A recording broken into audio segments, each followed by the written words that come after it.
안녕하세요. 사랑하는 성도님, 영혼의 샘물 은혜의 자료심을 축복합니다. 부활의 주님이 우리와 함께 하십니다. 우리와 함께 하시는 주님을 찬양합니다. 기도합시다. 주님, 오늘 또 6월의 첫날을 맞이합니다. 이렇게 주님의 은혜 안에 새 달을 맞이하니 6월 한 달도 저희들의 삶이 오직 주님의 선하신 인도하심 안에 거하게 하옵소서. 주님의 말씀 따라 선하신 인도하심과 사랑 안에 거하며 또한 우리를 향한 하나님의 그 놀라우신 뜻과 또 계획을 따라서 거룩한 믿음의 삶 승리하는 복된 6월이 되게 하여 주시옵소서. 하나님의 말씀을 통하여 오늘도 나아갈 길을 보게 하시고 저희들의 마음과 뜻과 생각과 말과 행동이 하나님의 말씀 중심으로 거룩하고 아름답고 온전하게 세워져가는 은혜의 하루가 되게 하시고 또 은혜의 한 달이 되게 하여 주시옵소서. 예수님 이름으로 기도합니다. 아멘. 네, 오늘 말씀은 고린도전서입니다. 네, 우리가 이제 고린도전서를 보게 되는데요. 1장 1절부터 9절까지입니다. 하나님의 뜻을 따라 그리스도 예수의 사도로 부르심을 받은 바울과 형제 소스데니는 고린도에 있는 하나님의 교회 곧 그리스도 예수 안에서 거룩하여지고 성도라 부르심을 받은 자들과 또 각처에서 우리의 주 곧 그들과 우리의 주 되신 예수 그리스도의 이름을 부르는 모든 자들에게 하나님 우리 아버지와 주 예수 그리스도로부터 은혜와 평강이 있기를 원하노라. 그리스도 예수 안에서 너희에게 주신 하나님의 은혜로 말미암아 내가 너희를 위하여 항상 하나님께 감사하노니 이는 너희가 그 안에서 모든 일 곧 모든 언변과 모든 지식의 풍족함으로 그리스도의 증거가 너희 중에 견고하게 되어 너희가 모든 은사에 부족함이 없이 우리 주 예수 그리스도의 나타나심을 기다림이라. 주께서 너희를 우리 주 예수 그리스도의 날에 책망할 것이 없는 자로 끝까지 견고하게 하시리라. 너희를 불러 그의 아들 예수 그리스도 우리 주와 더불어 교제하게 하시는 하나님은 미쁘시도다. 아멘. 자, 고린도전서는 우리 1절에 나오는 것처럼 사도 바울이 고린도 교회에 보낸 편지입니다. 바울이 고린도에 보낸 편지는 4개가 있었다고 추정이 됩니다. 그러나 아쉽게도 첫 번째 것은 우리가 볼 수 없고요. 오늘 보는 고린도전서가 두 번째 것이지만 성경에서는 이제 처음으로 나오는 고린도에 보낸 편지입니다. 고린도의 교회는 이제 사도행전 18장에 바울이 고린도의 교회를 세우게 되는 그러한 이야기가 나오는데요. 바울이 2차 전도 여행 중에 고린도에 이르렀고 그곳에서 1년 6개월 정도 머물면서 복음을 전하고 또 이곳에 교회를 세웠습니다. 그러나 바울이 이곳을 떠난 후에 고린도 교회에 여러 가지 문제가 있다고 하는 소식이 들립니다. 그래서 바울은 그들에게 먼저 편지를 썼어요. 하지만 먼저 보낸 그 편지는 지금 우리 손에 있지 않고요. 또 이렇게 첫 번 편지를 보낸 후에 다시 그 받은 고린도교회 성도들이 바울에 대해서 가지고 있는 질문과 또 여러 가지 문제에 대해서 이제 두 번째로 보낸 편지가 바로 이제 오늘 우리가 보게 되는 것이죠. 바울이 고린도의 교회를 세운 것은 약 52년경입니다. 그리고 바울이 이렇게 고린도 전서를 이 고린도 교회에 보낸 것은 아마 55년 이른 봄이 아닐까 이렇게 추정을 합니다. 이때 바울은 3차 전도 여행 중이었고요. 아마도 에베소에 머물면서 고린도에 편지를 보냈을 것이다 이렇게 추측을 하고 있습니다. 고린도라고 하는 지역은 항구 도시입니다. 그리고 이곳은 항구 도시니까 사람들이 많이 모이고 무역이 성하고 따라서 상업도시고요. 상업도시라는 것은 그만큼 돈이 많고 그만큼 세금이 많기 때문에 아주 중요한 도시로 여겨졌던 것이 바로 이 고린도라고 하는 그런 지역입니다. 이 지역에는 또 다양한 이렇게 무역을 통해서 많은 사람들이 들어오는 만큼 온갖 우상 숭배가 만연했던 곳이기도 하고요. 또 그런 만큼 굉장히 성적으로 타락했던 그러한 도시였습니다. 그 당시에 이제 외부에서 사람들이 들어오고 또 뱃사람들이 머물면서 이러한 그 환경이 조성이 되었던 것이죠. 바로 이제 이러한 고린도의 교회가 세워졌고 또 이 고린도 교회 안에 또 여러 가지 문제, 어려움들이 생겨난 거죠. 그래서 바울이 그들에게 이제 편지를 쓰게 되는 것입니다.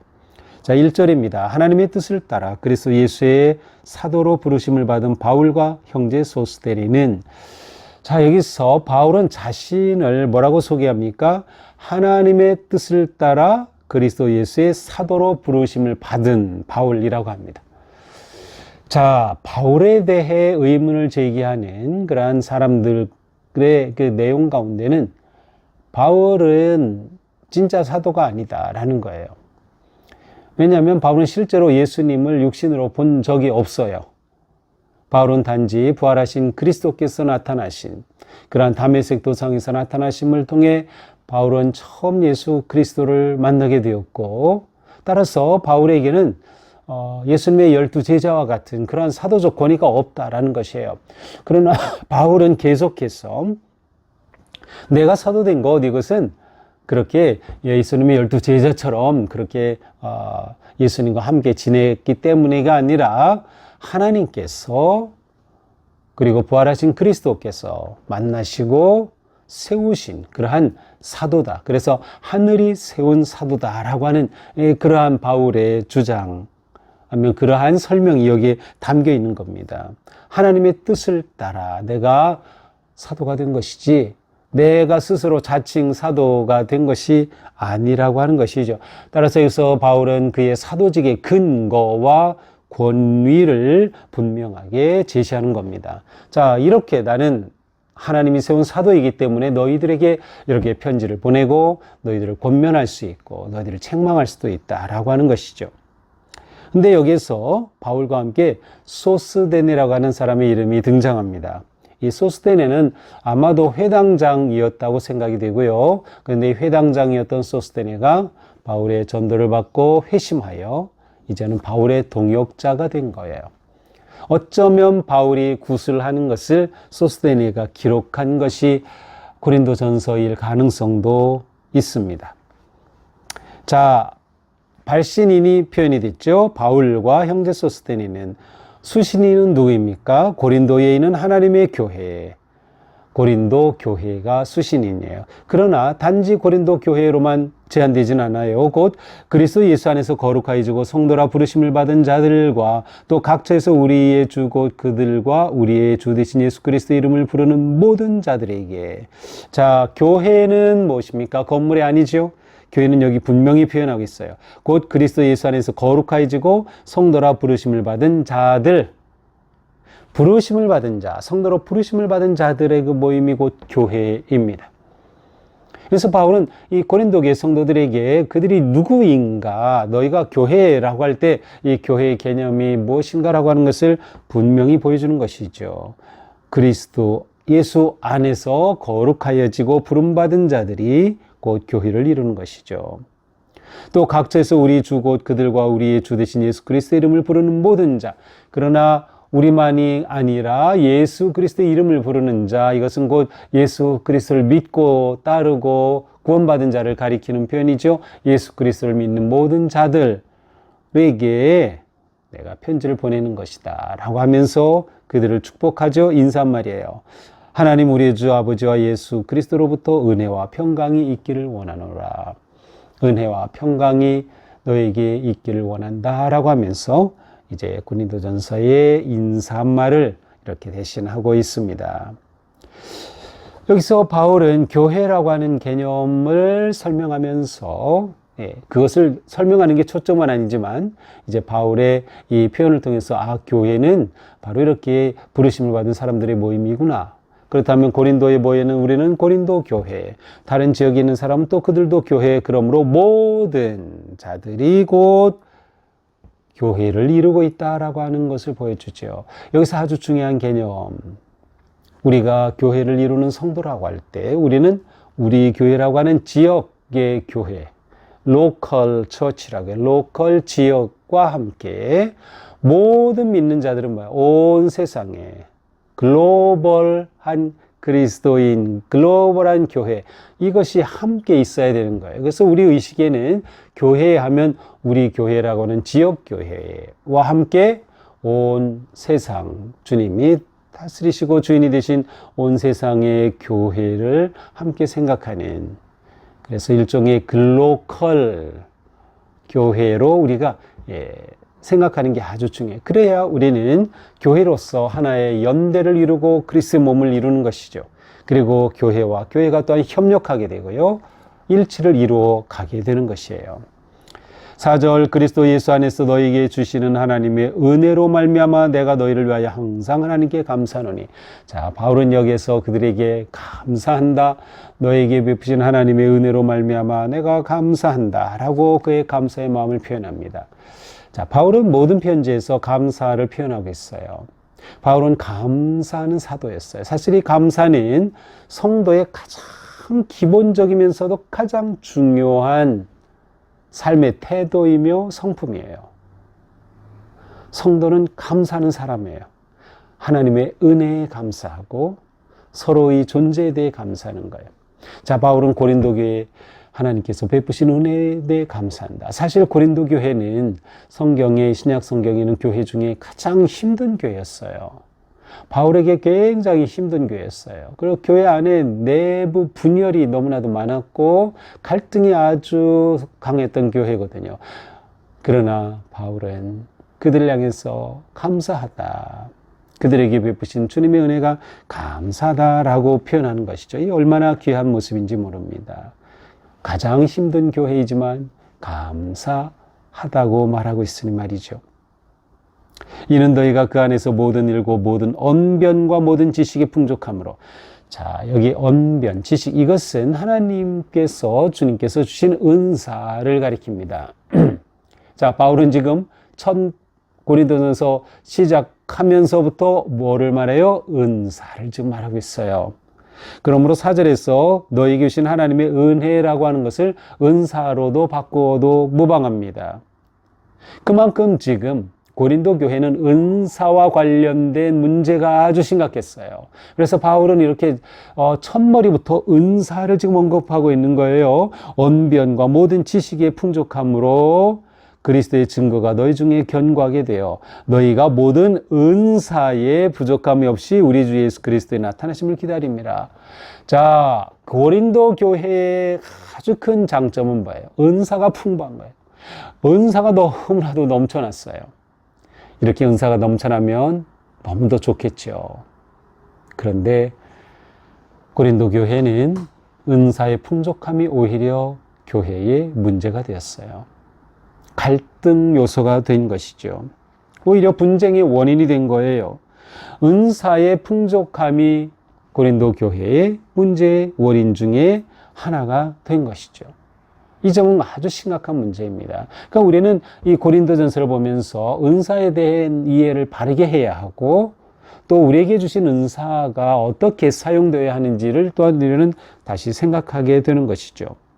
하나님께서 이렇게 풍족하게 은사를 주셔서 너희가 이 은사에 풍족함이 없는데, 그러나 너희가 이러한 풍족한 은사를 가지고 그리스도의 다시 오심을 기다리며 재림의 신앙을 굳게 가지고 그 은사로서 교회에 덕을 세우는 그러한 성도들이 되면 좋겠다라고 하는 마음이 이 바울 깊은 곳에 지금 담겨 있는 것입니다.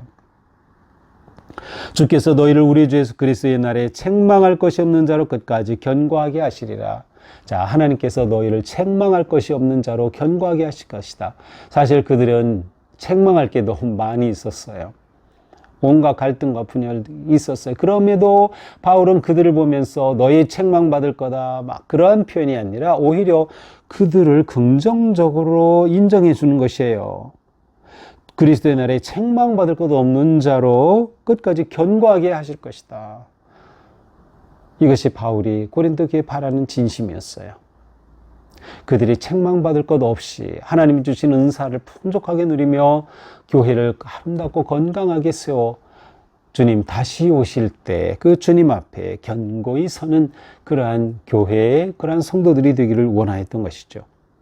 너희를 불러 그의 아들 예수 그리스도 우리 주와 더불어 교제하게 하시는 하나님은 미쁘시도다.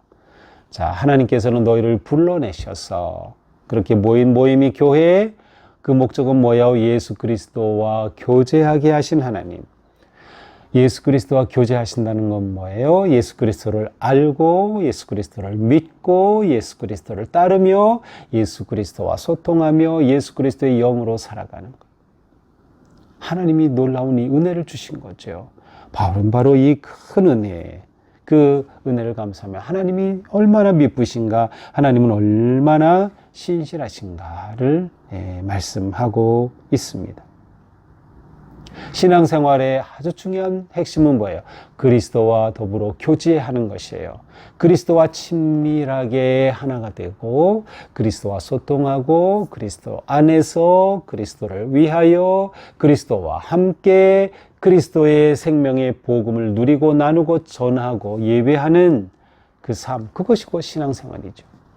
마치 예수님께서 요한복음 15장에서 포도나무 비유를 하신 것처럼 완전히 온전한 교제 가운데 머물고 하나가 되는 그들, 주와 더불어 교제하는 그러한 그들을 향한 바울의 마음이 잘 담겨 있습니다. 자, 이것이 오늘 말씀 곧 고린도전서의 인사말입니다. 자, 오늘 말씀을 보면서 우리는 두 가지 개념, 교회와 성도의 정체성이라고 하는 두 가지를 생각해 보게 됩니다. 자, 사도 바울이 고린도 교회를 보면서 그리고 있던 교회는 바로 그들 가운데 있는 모든 분쟁이 사라지는 것이었어요. 그들 가운데는 은사가 오히려 교회를 건강하고 풍족하게 하는 그러한 모습이었어요. 하나님 앞에 온전히 쓰임받고 하나가 되고 하나님께서 기뻐하시는 그러한 공동체로 세워져 가는 것이죠. 그것은 곧 오직 그리스도의 눈으로 보고 그리스도의 복음으로 모든 것들을 받아들이고 감사하고 은혜 안에 머무는 그러한 삶이에요. 자, 고린도 교회는 은사가 분열의 원인이 되었어요. 자, 우리의 문제는 은사가 없기 때문이 아닙니다. 오히려 우리에게 주신 은사를 바르게 곧 교회의 덕을 세우는 하나님이 주신 선물로 사용하지 못하는 것이 문제입니다. 은사는 경쟁하는 것이 아니에요. 은사는 억지로 주는 것도 아니에요. 내 은사가 더 귀하다? 그것도 잘못된 것이에요. 물론 우리는 주님께 은사를 구할 수 있고요. 주님은 우리의 구하는 은사에 또 응답하시기도 해요. 그러나 우리에게 중요한 것은 은사가 없는 게 중요한 문제가 아니라 주신 은사가 협력하여 선을 이루고 교회를 건강하고 아름답게 교회의 덕이 되도록 사용하지 못하는 것이 문제다. 그러므로 먼저 우리는 내게 은사가 주신 은사에 대해 감사할 줄 알아야 돼. 이것은 내가 잘나서가 아니라 하나님이 주신 선물일 뿐이에요. 따라서 주신 은사에 감사하고 그 은사로서 어떻게 섬길까를 생각하고 그 은사로서 어떻게 다른 사람을 세울까를 생각해야 되는 거죠. 내가 드러나는 것과는 아무 상관이 없어요. 은사는 오직 예수 그리스도의 몸인 교회가 건강하고 바르게 세워지는 것, 그게 은사를 주신 가장 중요한 목적인 것이죠. 자, 우리는 또한 세상 속에 살아가고 있는 그리스도인이다라는 점을 놓치면 안 됩니다. 그러기 위해서 우리에게는 바른 정체성이 있어야 돼요. 내가 누구인가라는 바른 정체성이에요. 하나님께서 나를 부르시고 세우셨다는 정체성이에요. 사도 바울은 하나님께서 자신을 부르시고 세우셨다는 정체성이 있었기에 그 정체성을 가지고 세상 속에서 선명하게 복음을 전할 수 있었던 것이죠. 우리는 주님께서 나를 불러 세우신 거룩한 주님의 백성이며 성도이며 그리스도인으로서 나를 이렇게 사랑하시고 부르신 그 목적을 향해 내 정체성을 잃지 않고 나아가는 그러한 성도가 되어야 하는 것입니다. 내 정체성이 분명할 때 우리는 세상을 향해 당당할 수 있고요. 그리고 복음을 기쁨으로 전할 수가 있어요. 그리고 또한 그 삶 속에서는 감사가 나올 수밖에 없죠. 내가 누구인가를 생각할 때 그것은 내 힘, 내 능력, 내 어떤 업적, 내가 이룬 어떤 일로 인해 내 정체성이 결정되는 것이 아니라 내 정체성은 오직 나를 사랑하시고 구원하여 주신 예수 그리스도, 하나님의 아들 예수 그리스도를 통하여 내 정체성이 결정되기 때문이에요. 그러면 그리스도가 없이 빠진 나는 아무것도 아닌 거다. 이 정체성이 분명하면, 우리 서로가 이렇게 분명하면 우리는 바른 관계 안에서 바른 교회, 하나님이 기뻐하시는 그런 복된 교회로 세워갈 수 있을 것입니다. 우리가 이와 같이 서로의 은사를 인정해주고 감사하면서 서로를 기꺼이 품고 나눌 때 우리는 그 놀라운 은사를 통하여서 건강하고 복된 교회를 세워갈 것입니다. 오늘 본문에서 가장 반복적으로 나오는 표현이 그리스도 예수, 혹은 그리스도, 혹은 예수 그리스도라는 표현이에요. 9번 이상 나오고 있어요. 그것은 무엇을 말해요? 우리는 성도로서 그리스도로서 그리고 교회로서 예수 그리스도께서 내 삶의 주인이시고 교회의 주인이시다. 그리고 그리스도께서는 교회의 덕을 세우도록 우리에게 은사를 주신다. 내게 주신 것 감사와 기쁨으로 섬기고 서로를 사랑하고 세우는데 사용하는 은사가 되면 고린도 교회가 빠진 그 함정을 우리는 거뜬히 넘어설 수 있을 것입니다. 6월 한 달, 오늘 하루 주님의 은혜 안에서 주님께서 나에게 사랑하셔서 주신 은사가 무엇일까 생각하면서 그 은사를 가지고 마음껏 주님을 예배하고 마음껏 봉사하고 마음껏 섬기면서 하나님의 거룩한 나라를 세워가는 그런 복된 하루, 또 복된 6월이 될 수 있기를 주님의 이름으로 축복합니다. 기도합시다. 주님 감사합니다. 이렇게 6월을 맞으면서 저희들이 고린도 전서를 묵상합니다. 고린도 교회는 하나님께서 많은 은사를 주셨지만, 풍족한 은사를 주셨지만 그 은사가 오히려 갈등과 분열의 원인이 되었습니다. 주님, 저희에게 은사가 없는 게 문제가 아니라 우리에게 주신 것을 가지고 서로를 섬기고 배려하고 돕고 세우는데 쓰지 못하고 경쟁하고 자기 주장하는 그러한 그릇된 모습이 나타나지 않도록 저희들을 이끄시고 인도하여 주시옵소서. 모든 일에 항상 감사하며 내게 주신 것 작은 것이라도 하나님의 은혜와 사랑으로 감사할 줄 아는 삶, 그리고 기꺼이 손을 내밀어 주님의 사랑을 나누고 또 복음의 증인으로서 승리하는 우리 모두가 되게 하여 주시옵소서. 예수님 이름으로 기도합니다. 아멘. 네, 오늘도 주님 은혜로 우리의 삶이 하나님이 주신 은사와 재능과 능력 모든 것을 가지고 감사와 기쁨이 넘치는 그런 복된 하루, 복된 6월 되기를 축복합니다. 사랑합니다.